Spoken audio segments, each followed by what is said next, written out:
Hola, hermanos y hermanas. En el Evangelio del día de hoy tenemos a Lucas 9:14.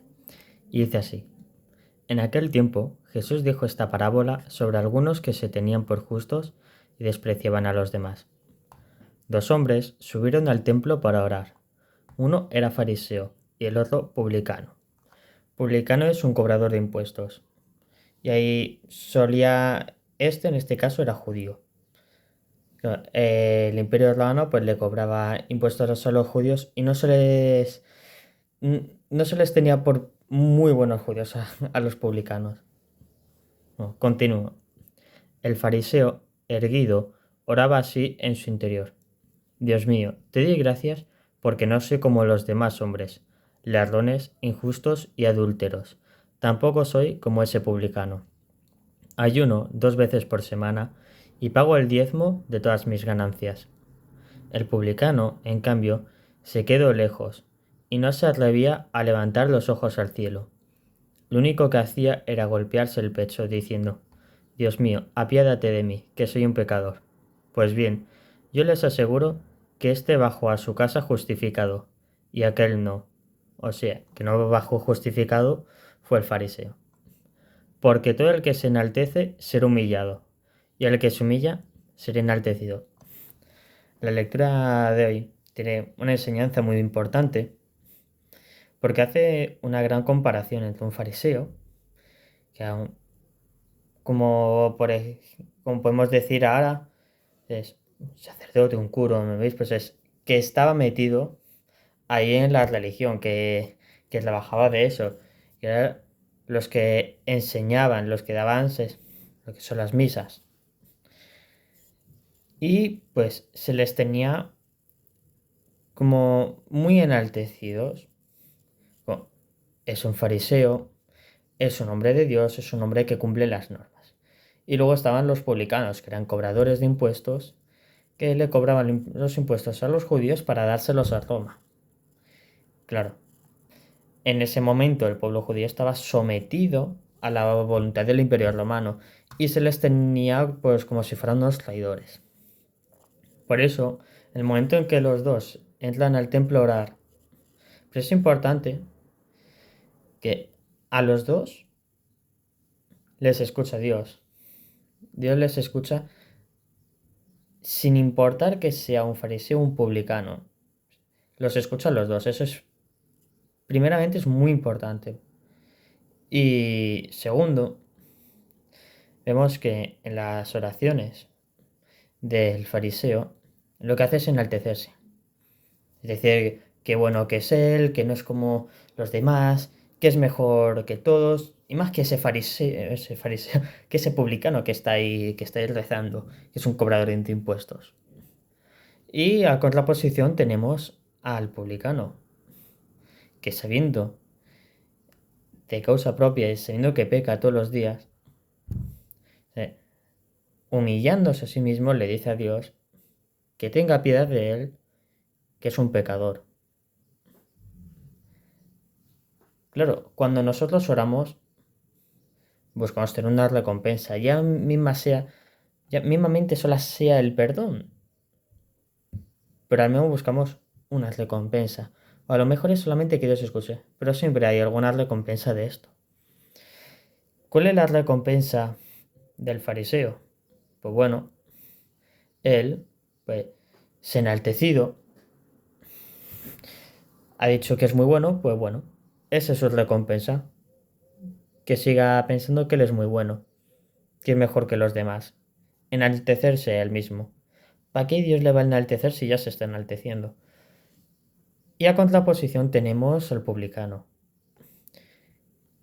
que al humillarse en el futuro Dios le enaltecerá, porque es el que realmente se arrepiente de sus pecados. Tenemos los dos. El fariseo no se arrepintió por ningún pecado que haya obrado. Incluso parece que se cree perfecto. Y luego el publicano que sí se arrepiente. Entonces, como se arrepiente, como se humilla ante Dios, en el futuro este será enaltecido.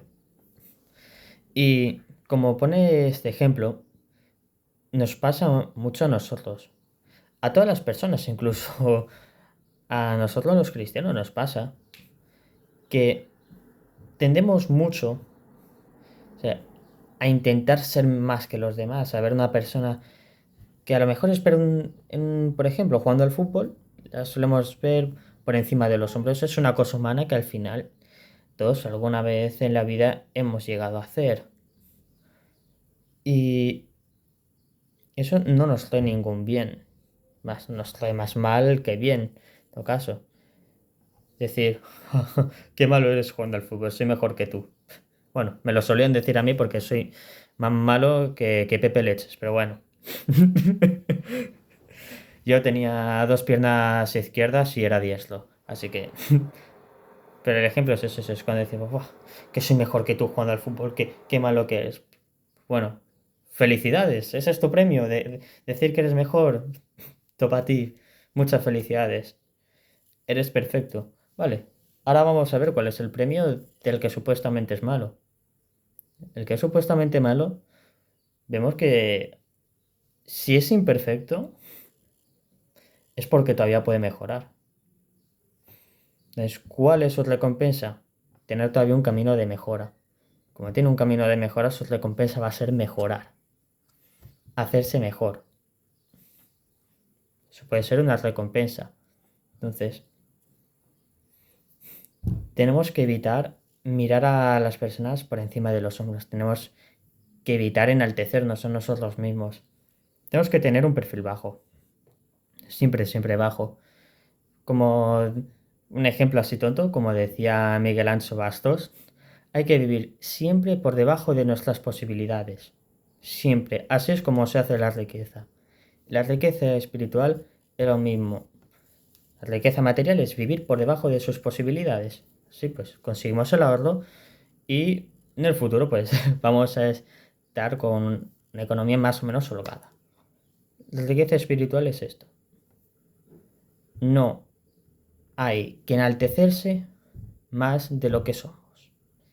Y si podemos incluso no enaltecernos en nada, no nos enaltecemos. Así es como creamos una riqueza espiritual. Hay un ejemplo que se puede ver en una película, que es la película de San Martín de Porres. Es un fraile en el año 1500, más o menos sobre esos años, en el siglo XVI, en Lima, en Perú. Es interesante porque fue el primer fraile negro. Es interesante sobre todo por eso, por la fecha. Te dicen, había un fraile negro en los 1500. Y dices, ¿cómo? Pues sí, pues sí. Ahí, en Lima, Perú. Y hay una escena que él, antes de ser fraile, era peluquero.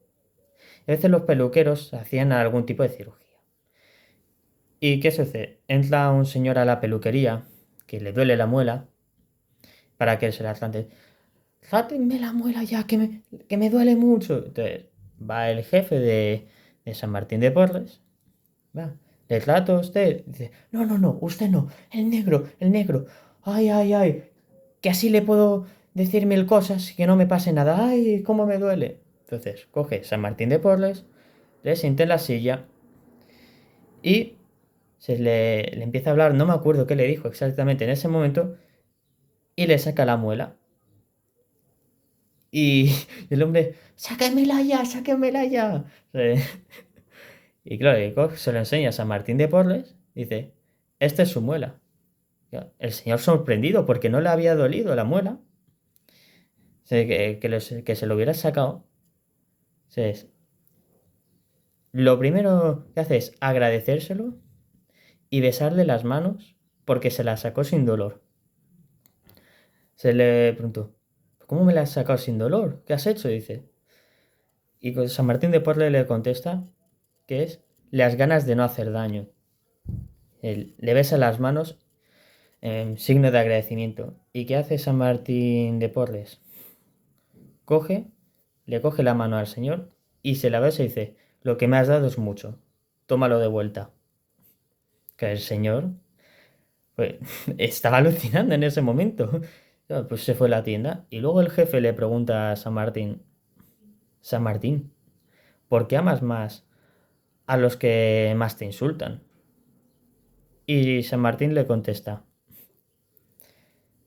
a ver, recuerdo las palabras, Sí, y San Martín le contesta, para compensar su falta de cariño con el mío. Así es como tenemos que actuar. Tenemos que actuar siempre humildes. No, no hay que enaltecerse, jamás. Si tomemos el ejemplo de San Martín de Porres, le sacó la muela sin dolor y el chico, para pagárselo, le besó las manos. ¿Y qué hizo él? Esto es de más. Lo que me has dado es mucho. Tome, le coge la mano y se la besa. Hay que intentar ser siempre humildes, no hay que enaltecerse. Y San Martín de Porres es un gran ejemplo en el cual podemos aprender bastante. Y hay que intentar ser un poco más como lo ha sido él durante toda su vida. Chao, chao, chao, chao, chao. Que Dios os bendiga.